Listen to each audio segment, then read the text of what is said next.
안녕하세요. 스포츠에라입니다. 사랑하는 구독자 및 처음 보신 분들, 고배당 당첨 인증합니다. 실력으로 보여드렸고 어디 누구보다 정확한 정보와 조합으로 매일 무료로 공유해드렸습니다. 스포츠는 매일 있습니다. 비록 매일 맞춘다고 말씀은 못 드리지만 결국 이번처럼 또 한 번 당첨 나옵니다. 조합은 매일 무료로 공유해드리니 함께 당첨되어 우리은행 같이 갑시다. 첫 번째 경기 AS 로마 대 미트윌란 분석 시작해보겠습니다. 로마는 이번 대회 흐름이 꾸준하지 않아 유럽 무대에서는 기복을 드러내고 있다. 홈에서는 중원 장악과 압박 조절이 살아나 경기 템포를 주도할 가능성이 크다. 문제는 수비 라인의 집중력으로 순간적으로 큰 공간을 내주는 약점이 반복되고 있다. 세트피스 공격은 강점이지만 마무리 단계에서 결정력 흔들림이 있어 득점 효율이 낮아질 수 있다. 전반에 공격적으로 나설 가능성이 높아 선제 득점을 노리는 흐름이 예상된다. 하지만 공격 과정에서 공을 잃었을 때 역습 케어 불안이 가장 큰 리스크다. 미트윌라는 이번 대회 사전 전승으로 팀 분위기와 자신감이 최고조에 올라 있다. 수비 마이너스 중원 마이너스 전방이 유기적으로 맞물리며 역습 전환 속도가 매우 빠르다. 측면 침투와 세트피스가 이번 시즌 가장 강력한 무기이며 집중력도 뛰어난 편이다. 원정이지만 경기 운영이 안정적이고 로마의 전진 시 생기는 공간을 집요하게 노릴 것이다. 특히 최근 경기에서 단 하나의 찬스도 놓치지 않는 냉정한 마무리가 돋보였다. 블록 수비 후 전진 패스로 흐름을 바꾸는 능력이 뛰어나 로마를 괴롭힐 패턴이 충분하다. 로마가 홈에서 흐름을 찾겠지만 미트윌란의 빠른 역습 구조가 로마의 수비 불안을 그대로 겨냥한다. 전반은 로마가 점유율을 가져가되 실수 한 번에 경기 양상이 뒤집힐 위험이 크다. 미트윌라는 조직력이 완성되어 있어 로마의 압박을 탈출하고 역습까지 연결 가능성이 높다. 로마는 세트피스 외에 안정적인 득점 루트가 적어 경기 내내 부담이 누적될 전망이다. 전체적인 안정감은 오히려 미트윌란 쪽이 우위에 있다. 두 번째 경기 포르투 대 오지시니스 분석 시작해보겠습니다. 포르투는 홈에서 경기 템포를 확실히 끌어올릴 수 있는 팀이다. 대회 흐름은 중간이지만 전통적으로 유럽 무대에서는 강한 조직력을 보여준다. 중원 압박과 측면 전환이 매끄럽고 세트피스 위협도 살아있는 편이다. 최근 리그 흐름 역시 안정적이라 홈 경기에서는 공격 전개가 잘 풀리는 경향이 있다. 원정팀의 흔들림을 노리며 초반부터 강하게 몰아칠 가능성이 크다. 다만 수비 뒷공간 관리에서 간헐적 실수가 나오는 편이라 주의가 필요하다. 니스는 이번 리그 페이지에서 4패로 완전히 무너진 상태다. 공격 전개 속도와 수비 조직력이 모두 뒤틀리며 안정성이 크게 떨어졌다. 원정에서는 템포 유지가 더 어려워 실수 발생 위험이 커진다. 특히 압박을 받으면 볼 처리 미숙이 반복되며 볼 소유 시간이 짧아진다. 득점 루트가 단조롭고 결정력도 떨어져 득점 가능성이 높지 않다. 기본적으로 실점 최소화 운영을 할 수밖에 없는 흐름이다. 포르투는 홈에서 템포를 장악해 니스를 압박하며 경기를 편하게 풀 가능성이 크다. 니스는 최근 경기력이 공격 수비 모두 무너져 있어 원정에서 반등이 쉽지 않다. 포르투가 점유율과 압박 모두 확실히 우위를 점할 것으로 보인다. 니스는 역습 외 뚜렷한 득점 루트가 없어 전술적 옵션이 매우 제한적이다. 전체적으로 체급차와 경기력 차이가 명확하다. 세 번째 경기 베티스 대 위트레흐트 분석 시작해보겠습니다. 베티스는 유럽 무대 경험이 매우 많고 홈 경기장 에너지 활용이 뛰어나다. 측면 전개와 세트피스에서 강점이 있어 초반 공세가 거셀 전망이다. 수비 밸런스는 경기마다 기복이 있지만 홈에서는 집중력이 한층 올라온다.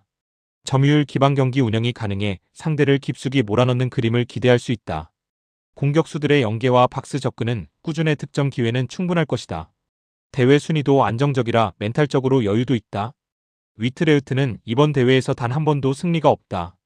공격은 날카로움이 부족하고 수비는 실수가 반복되며 경기력이 흔들린다. 원정에서는 라인 유지가 더 힘들어 밸런스가 한층 무너지기 쉽다. 세트피스 수비 문제도 심각해 실점 위험이 높다. 역습에 의존하지만 전환 속도나 결정력이 낮아 실효성이 떨어진다. 언더독 포지션으로 생존형 운영을 할 수밖에 없다.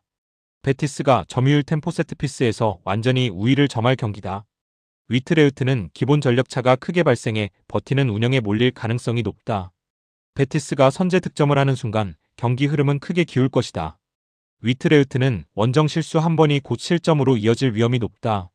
전력차가 매우 큰 매치업이다. 네 번째 경기 볼로냐 대 잘츠부르크 분석 시작해보겠습니다. 볼로냐는 홈에서 경기력이 확실히 살아나는 팀이다. 중원 전개와 측면 연계가 깔끔하고 세트피스 공격도 나쁘지 않다. 유럽 무대에서는 마무리 기복이 있지만 홈에서는 득점 기대치가 크게 올라간다. 전반부터 공격 템포를 높여 압박을 가하며 흐름을 가져올 가능성이 크다. 단점은 공격 과부하 시 뒷공간이 크게 열리는 수비 전환 문제다. 득점은 충분히 만들지만 실점 리스크는 여전히 존재하는 팀이다. 잘츠부르크는 이번 대회에서 1승 3패로 많이 흔들리고 있다. 예전의 폭발적인 속도와 압박 강도는 줄었고 전술적 완성도도 떨어졌다. 그럼에도 역습과 측면 침투, 세트피스는 여전히 잠재력이 크다. 원정에서는 수비 집중력이 흔들리고 경기 내 실수가 반복되는 편이다. 중원 싸움에서 밀릴 가능성이 높아 공 소유 시간이 짧아질 수 있다. 공격 기회 자체가 제한적일 것으로 보인다. 볼로냐는 홈에서 중원 장악이 유력하고 세트피스에서도 우위가 예상된다. 잘츠부르크는 역습 한 방은 있으나 전체적인 경기력과 흐름은 하향세다. 볼로냐가 주도권을 잡고 꾸준히 기회를 만들 가능성이 매우 높다. 잘츠부르크는 최근 득점 효율이 낮아 실점 후 반격이 어려운 구조다. 홈 리듬 전력차 모두 볼로냐가 더 안정적이다. 다섯 번째 경기 고어헤드 대 슈투트가르트 분석 시작해보겠습니다.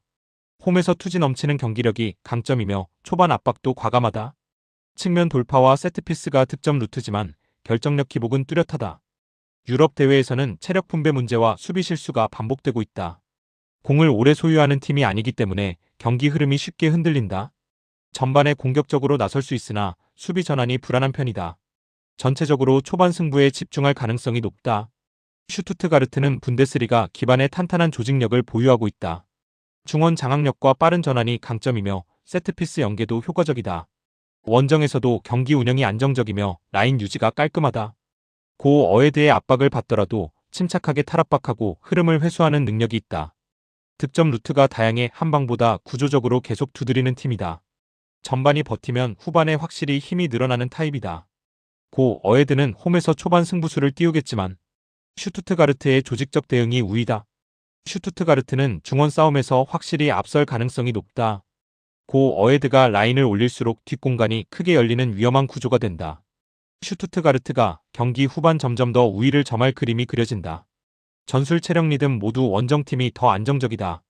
여섯 번째 경기 행크 대 바젤 분석 시작해보겠습니다. 행크는 홈에서 공격 템포가 빠르고 측면 전개가 활발하다. 유럽 대회에서 중원 수비 밸런스가 기복이 있으나 최근 흐름은 안정적이다. 세트피스 활용 능력이 좋아 초반 선제 득점 가능성이 높다.